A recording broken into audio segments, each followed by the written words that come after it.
చేయండి అని అన్నారన్నమాట. ఆ రకంగా అన్నప్పుడు అందరూ ప్రజాపతులు అందరూ సమావేశమయ్యారు. వీళ్ళల్లో అందరికల్లా కర్మిష్టి ఎవరయ్యా అన్నారు. దక్ష ప్రజాపతి. దక్ష ప్రజాపతి మహాకర్మిష్టి, ఉన్న జాగ్రత్తగా చేస్తుంటాడు. ఆ మహానుభావుడు మంచి కోపి కూడా. నేను నా మాటపడలేడు, నాలాగా చేసిన మాటపడలేడు, కొద్దిగా అహంకారం కూడా ఉంది. ఈ అహంకారాన్ని మిగతా వాడు తట్టుకోలేకపోయారు. వయోజ్యేష్ఠులు ఉన్నారు, వయసు చేత పెద్దవాడు ఉన్నారు, వాళ్ళు కర్మజ్యేష్ఠులు, బాగా కర్మలు చేసిన వాళ్ళు. కానీ ఈయన ఔద్ధత్యము, ఈయన తాలూకు శక్తి చాలా గొప్పగా ఉన్నది. అది తట్టుకోలేకపోయారు. ఈ అహంకారాన్ని తట్టుకోలేకపోయారు. పరమేశ్వరుడి దగ్గరికి వెళ్ళారు. స్వామి, మీ మామగారు చాలా ఔద్ధత్యంగా ప్రవర్తిస్తున్నారు, మమ్మల్ని చాలా తిరస్కారంగా చూస్తున్నారు, ఈ తట్టుకోలేకపోతున్నాం, ఈ అహంకారాన్ని తట్టుకోలేకపోతున్నామండి అన్నారు. అంటే సరే నేను ఒక ఏర్పాటు చేస్తానులే అని పరమేశ్వరుడు సంకేతం ఇచ్చిన ఆయన మీరు వెళ్ళండి, ప్రలాద్ మీకు హితం జరుగుతుంది అని అన్నారు. అనేసరికి సరే అలా అయింది. ఇప్పుడు ఈ సందర్భంలో ప్రజాపతులు అందరూ కలిసి ఒక సమావేశం అయ్యారు. ఆ సమావేశంలో బ్రహ్మదేవుడు కూర్చొని ఉన్నారు, అందరూ కూడా కూర్చొని ఉన్నారు. పరమేశ్వరుడు బ్రహ్మదేవుని పక్కన పరమేశ్వరుడు కూర్చున్నాడు.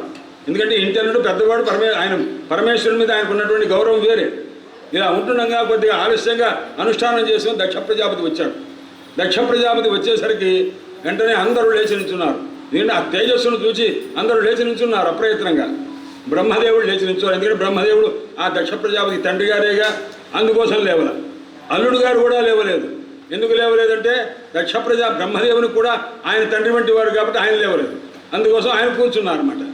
కూర్చునేసరికి నా కూతుర్ని చేసుకున్నటువంటి ఈయన మామగారంటే తండ్రి స్థానము, తండ్రి వస్తే కుమారుడు వినయంతో ఉండాలా లేదా, నేను వస్తే లేవలేదా అని చెప్పి అని కోపం వచ్చిందనమాట. ఆ కోపం వచ్చిన తర్వాత వెంటనే ఒకసారి కళ్ళు ఎర్ర చేశాడు మహానుభావుడు. చేసే ప్రాంగనిషణం మృడం దృష్ట్వా, తను రావడానికి ముందే కూర్చున్నటువంటి ఆ పరమేశ్వరుని చూచి నామృష్యతో అహంకారం, చాలా కోపం సహించలేకపోయాడు ఆయన. వెంటనే అందరితో చూస్తుండగా కొంతమంది అఘాయిత్యంగా మాట్లాడుతుంటారు, 10 మంది విన్నట్టుగా పోట్లాడినట్టుగా అనమాట. అలా మాట్లాడాడు దక్ష ప్రజాపతి. శ్రూయతాం బ్రహ్మర్షయ, నాయన బ్రహ్మర్షులారా వినండయ్యా, ఏమిటంటే మా నాన్నగారు వద్దని నేను ఇవ్వనయ్యా అంటే కూడా నా ప్రాణం తీసి వివాహం చేశారు, ఈయనకి ఇమ్మని చెప్పన్నారు. అందుకోసం పరమేశ్వరుడికి ఇచ్చాను. అయంతు లోకపాలానాం యశోఘ్న, దిక్పాలకులకు కీర్తిని కాస్త నాశనం చేసేటువంటి వాడు ఈయన. ఏమా నిరపత్రత, ఏ సిగ్గనేటువంటిది లేనే లేదు ఆయనకి. అటువంటి వాడు సద్భిరాచరిత పంథ, మంచివాడ మార్గం అనేది ఈయనకి లేనే లేదు. ఏషమే శిష్యతాంగత, నాకు శిష్యుడు. ఎందుకంటే నేను గురుస్థానంలో ఉంటాను, పిల్లనిచ్చాను కాబట్టి నేను తండ్రి స్థానం, గురుస్థానం నాది కాబట్టి ఏషమే శిష్యతాంగత, ఇతడు నాకు శిష్యుడు. వాస్తవంగా నా కూతురు ఎటువంటిది, మృగశామాక్షి అంటే రేడి కన్నుల వంటి కన్నులు కలిగిన సుకుమారమైన స్వరూపం కలిగి. ఈయనలా ఉన్నాడు. ఆ కళ్ళు చూశారా పరమేశ్వరుడి కళ్ళు, మర్కట లోచన, కోతి కళ్ళవాడు ఎలా ఉన్నాడో చూడండి. అయినప్పటికీ కూడా మా నాన్న చెప్పాడు కదా, బలాత్కారంగా ఇచ్చాను తప్ప అని చెప్పి ప్రత్యుత్థాన అభివాదార్హే. మామగారు వస్తే ఎవరైనా సరే అల్లుడన్నవాడు లేచి నించొని నమస్కారం చేస్తాడా లేదా, చేస్తాడు. అలాంటి నాయందు ఏం చేశాడయ్యా అన్నాడు. వాచాప్య అకృత నా నోచితం, మామయ్యగారు కులాసగా ఉన్నారా అని కూడా అనలేదు, నమస్కారం మామయ్యగారు అనలేదు. ఈ రకంగా చేశాడే, ఎటువంటి వాడయ్యా అన్నాడు. అంటే లుప్తక్రియాయ, ఏ కర్మలు ఎప్పుడు చేయాలో తెలియదు. అశుచయే, మహా అశుచిగా ఉంటాడు ఈయన. ఆ తర్వాత ఇక్కడ ఉంటాడు, శ్మశానంలో ఉండేవాడు, బూడిద రాసుకునేవాడు. ఇటువంటి వాడు అనిచ్ఛన్నప్యదా, నాకు ఇష్టం లేదు, ఈయనకి మా అమ్మాయిని ఇవ్వడం ఇష్టం లేదు, సతీదేవిని ఇవ్వడం ఇష్టం లేదు. అయినప్పటికీ కూడాను పెద్ద ఆయన బాధపడతాడని నేను ఇచ్చాను సుమా అని చెప్పినాను కూడా. శూద్రాయేవో సతీం గిరం ప్రేతావాసేషు ఘోరేషు, ప్రేత భూముల్లో ఉంటాడు ఆయన, అటువంటి వాడికి ఇచ్చాను. అటతి ఉన్మత్తవన్ నగ్రహ, ఉన్మత్తుడై తిరుగుతుంటాడు, నగ్నంగా పెడుతుంటాడు. అటువంటి వాడు శివాపదేశ, పేరు మాత్రం శివ శివ శివ అని మంగళం అనే అర్థవంతంలో పెట్టుకున్నాడు. ఏం మనిషి అండి ఇలా అని చెప్పి ఈ విధంగా వినింద్య తిట్టారండి. ఈ తిట్టంతా ఏమిటన్నాడు, వినింద్య విశేషమైన స్తుతి అండి అదనమాట. ఎవరయ్యా ఈయన ఏమన్నారండి అన్నారు.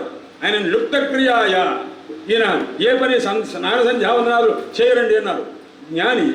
జ్ఞానికి స్నాన సంధ్యావందనాలతో సంబంధం లేదు. లిప్తక్రియాయ అశుచయే, మహా అశుచిగా ఉంటాడు అని ఒక అర్థం. ఈయన కంటే శుచి అయిన వాడు ఎవడు లేడు అని అర్థం అనమాట. అశుచయే, అశుచి అంటే మహా అత్యంత పరిశుద్ధుడైనటువంటి వాడండి అన్నాడు. ఎలాంటి వాడు అన్నాడు, మర్కటలోచన అన్నాడే.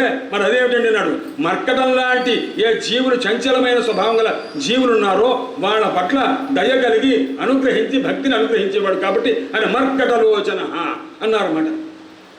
ఇలా భక్తులంతా కూడాను పరమేశ్వరుడు కూడా ఈ భావాన్ని గ్రహించి ఊరుకున్నారు. బ్రహ్మదేవుడు అంటాం మరి ఎంత మాట ఎదురుపడి జామాతను పెట్టుకొని ఇంత మాటలు మాట్లాడుతున్నారే అని కొంతమంది, పరమేశ్వరుని యందు వైరం కలిగి దక్ష ప్రజాపతి యందు ఆసక్తి కలిగిన కర్మనిష్ఠులైనటువంటి వాళ్ళంతా కూడా చాలా నవ్వుకుంటున్నారు అన్నమాట. ఆహా భలే అన్నావయ్యా భలే అన్నావయ్యా అని అనుకుని నవ్వుకుంటున్నారు అన్నమాట. ఇదంతా చూశారు. ఇంత లోపల పరమేశ్వరుని యొక్క భక్తులంతా కూడా వాళ్ళని చాలా గట్టిగా మాట్లాడటం మొదలుపెట్టారు. చూశారు, వీళ్ళు వాళ్ళు పోట్లాడుకుంటారు. పరమేశ్వరుడు గట్టిగా ఈ 2 కళ్ళు మూయటం కాదు, ఆ 3వ నేత్రం తెలిస్తే మొత్తం భస్మం అయిపోతుంది సభ అంతా కూడా. కానీ కాలేదు, ఆయన కోపం తెచ్చుకోలే. ఆయన ఏం చేశారంటే ఆయన మనస్సు నచ్చలేదు, అక్కడి నుంచి కాస్త వెంటనే బయలుదేరి వెళ్ళిపోయారు. బయలుదేరి వెళ్ళిపోయిన తర్వాత సరే అక్కడి నుంచి అసంతృప్తిగా ఉన్నది విషయం. ఇలా ఉంటూ ఉండగా దక్ష ప్రజాపతి ఏం చేశాడంటే అల్లుడిని పిలవకుండా ఒక యజ్ఞం చేద్దాం అంటున్నాడు. దాన్ని బృహస్పతి శవం అంటారు. అది వాజపేయి అయిన ఇష్ట్వా బృహస్పతి శవం యజేతనుందనమాట. అంతకుముందు వాజపేయి యాగం చేశారు. అన్ని క్రతువుత్తమం, అది ఉత్తమ క్రతువు. అది చేసిన తర్వాత బృహస్పతి శవం చేస్తారు. ఆ బృహస్పతి శవం చేయాలి అనుకున్నారు. ఆ బృహస్పతి శవం చేసేటప్పుడు అందరినీ పిలిచారు. పరమేశ్వరుని పిలవలేదు. పిలవకుండా ఏం చేశారంటే అది 1000 స్తంభాల మంటపం కట్టించారు, యజ్ఞ మంటపం కట్టించారు. ఆ యజ్ఞ మంటపంలో ప్రతి మంటపం దగ్గర పెద్ద స్టిక్కర్లు పెట్టారన్నమాట. ఏమిటి ఆ స్టిక్కర్లు అని, ఎవరైనా పరమేశ్వరుడు కానీ సతీదేవి కానీ, పార్వతీదేవి కదా ఇప్పుడు, ఈ సతీదేవి తర్వాత పార్వతీదేవి, దక్ష ప్రజాపతి కూతురుగా ఉన్న సతీదేవి, సతీదేవిని కానీ పరమేశ్వరుని కానీ పరమేశ్వర సంబంధితులు కానీ ఎవరన్నా పలకరించారా వాడు బహిష్కృతులైపోతారు అని స్టిక్కర్లు తాలూకు అభిప్రాయం. ఇది రామకృష్ణ రామకృష్ణ అదేం లేవు, ఇదని మాట ఉన్నది. అన్ని స్తంభాల్లో ఉన్నదన్నమాట. మంజరీ గ్రంథంలో రాశారు. ఇట్లా రాస్తే మొత్తం మీద రాశారు. పార్వతీ అమ్మవారు సతీదేవి వెళ్ళాలి. సతీదేవి వెళ్ళాలంటే భర్తను అడగాలి. వాళ్ళు పెడుతూ కైలాసం మీదుగా అట్లా విమానం మీద పెడుతూ కొంతమంది తోడుబుట్టువులంతా కూడా పెడుతూ, అమ్మాయి చిన్నమ్మ అందరికంటే చివరిదాండ, అమ్మాయి చిన్నమ్మ వస్తున్నావా, మేమంతా పెడుతున్నాం, అన్ని రకాల నగలు తెచ్చుకున్నావు, నువ్వు కూడా తెచ్చుకోనరా, బయలుదేరండి అన్నది. నాకు ఉత్తరం లేదు అని ఆమె చెప్పే. అయినా సరే పర్వాలేదు, మన ఇంటికి మనం పిలిచేది ఏమిటే, మనం వెళ్ళాలి. అనాహూతో ధ్వరంగా చేత్, ఆ పిలవకపోయినా యజ్ఞానికి వెళ్ళాలి కదా, అది తెలుసు కదా, బయలుదేరి మీ వారిని ఒప్పించుకొని రా అని చెప్పి వాడు చెప్పి వెళ్ళిపోతున్నారు అనమాట. పరమేశ్వరుడు అక్కడ కూర్చొని ఉన్నాడు మహానుభావుడు. సరే వెంటనే భర్త దగ్గరికి వెళ్ళి మాట్లాడటంలో కూడా ఒక నైపుణ్యం ఉండాలి. బయలుదేరండి అనకూడదు. కొద్దిగా నెమ్మదిగా, ఏమండో విన్నారా, మీ మామయ్య గారు యజ్ఞం చేస్తున్నట్టు విన్నారా అన్నారు. మా నాన్న యజ్ఞం చేస్తున్నా అంటే మీ నాన్న కదా నాకేం పని అంటారేమో అని, మీ మామగారు యజ్ఞం చేస్తున్నారండి అని మొదలుపెట్టింది అమ్మ తల్లి. చెప్పేసరికి తర్వాత పాపం మహానుభావుడు పరమేశ్వరుడు, నువ్వు చెప్పింది శోభనే, మంగళప్రదమైనటువంటి స్వరూపంగా ఓ సతీదేవి, నువ్వు చెప్పిందంతా సత్యమే. మనం పిలవకపోయినా వెళ్ళవచ్చు. ఎప్పుడు వెళ్ళవచ్చు మనం పిలవకపోయినా అంటే, మన యందు దోషమును చూడని వ్యక్తులైతే మనం పిలవకపోయినా సరే మనం వెళ్ళవచ్చు. మీ తండ్రి నా యందు దోషాన్ని అన్వేషించి నేను లేచి నించోలేదని నా మీద చాలా మాటలు మాట్లాడాడు. అందుకోసం ఇప్పుడు మనం వెళ్ళామనుకో, అక్కడికి వెళ్ళి కూడా మనం అవమానం పాలవ్వాలి. కాబట్టి నా మాట కాదని అయినా నువ్వు వెళ్తామనుకో, నీకంత మంచి జరగదు, నీ ఇష్టం అన్నాడు. ఈ మాట అనేసరికి వెళ్ళొద్దు అనే మాట అభిప్రాయం చెప్పేసరికి ఆమెకి చాలా కోపం వచ్చింది పరమేశ్వరుని మీద. కానీ భర్త మాట కాదనలేదు, అలా అని ఉండనూ లేదు. ఈ రకంగా అటు ఇటు ఊగిసలాడుతూ చివరికి ఎలాగైనా వెళదాం అని చెప్పి వెళదాం అనుకున్నది బయలుదేరుతుంది. వెళ్తుంటే కొంతమంది అనుచర వర్గాన్ని పంపించి పరమేశ్వరుడు ఊరుకున్నారు. ఊరుకొని ఆయన ధ్యానమగ్నుడై ఉన్నారు. ఆమె బయలుదేరి వెళ్ళింది. పుట్టింటికి వెళ్ళేసరికి ఎవరు మాట్లాడాలి, మగవాళ్ళు ఎవరు మాట్లాడాల. తండ్రి వరుస అయ్యేవాళ్ళు, మేనమామ వరుస అయ్యేవాళ్ళు కానీ ఎవరు మాట్లాడాల. స్తంభాల మీద పెద్ద స్టిక్కర్లు ఉన్నావన్నమాట. ఏమని పరమేశ్వర సంబంధితుడు గారు ఎవరు మాట్లాడటానికి వీలేదని. ఎవరు మాట్లాడారయ్యా అన్నారు. తల్లిగారు మాట్లాడింది. తల్లి మాట్లాడిన తర్వాత ఇంకెవరు మాట్లాడారు, ఆ ప్రసూతి మాట్లాడింది. ప్రసూతి కుమార్తెలు కొంతమంది అమ్మ వచ్చావా అని రహస్యంగా అని లోపలికి వెళ్ళి మాట్లాడుతున్నారు తప్ప తండ్రి గారు ఎదుటి మాట్లాడే పరిస్థితి లేదు అక్కడ. చూసింది. ఇక్కడ హవిర్భాగం ఎవరికి ఇస్తున్నారు, మా వారికి ఇస్తున్నారా లేదా అని అడిగింది. యజ్ఞభాగం హవిర్భాగం ఇస్తున్నారా అంటే అసలు మీకు ఆహ్వానమే లేదు, మీకు హవిర్భాగం ఏమంటున్నట్టుగా వాళ్ళు కొంతమంది అలా చెప్తున్నారు. తండ్రికి హితం చెప్పాలి అనుకున్నది. ఇంతకుముందు చూసారా, దేవహూతికి కుమారుడైన కపిలనారాయణ స్వామి తత్వోపదేశం చేశారు. అంటే కుమారుడు తల్లికి ఉపదేశం చేశారు. ఇప్పుడు కుమార్తె సతీదేవి దక్ష ప్రజాపతికి ఉపదేశం చేస్తుంది, నాయన పరమేశ్వరుడు లోకరక్షకుడు, నా భర్త, ఆయన అవమానం చేస్తున్నావు, పాడైపోతావు రా అబ్బాయి అని తండ్రికి ఉపదేశం చేస్తుంది.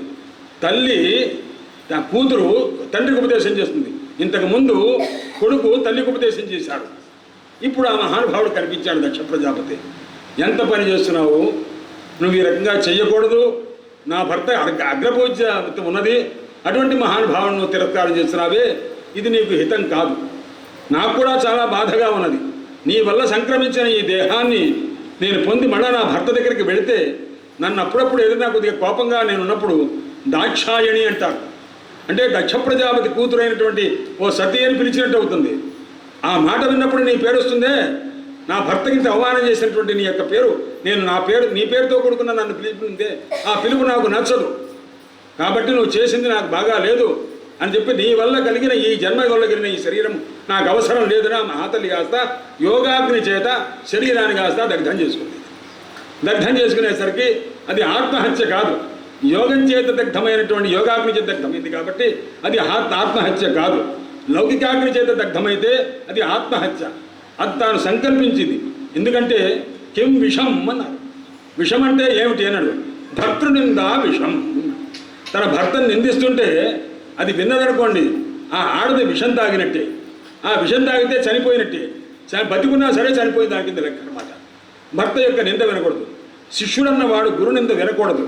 కాబట్టి కిం విషం, భగవత్పాద శంకరుడు చెప్తాడు, అవధీరణ గురుషో. గురువుల్ని ఎప్పుడైనా సరే తిరస్కారంగా మాట్లాడితే, మీ గురువు సంగతి నాకు తెలుసురా, అటువంటి వాడు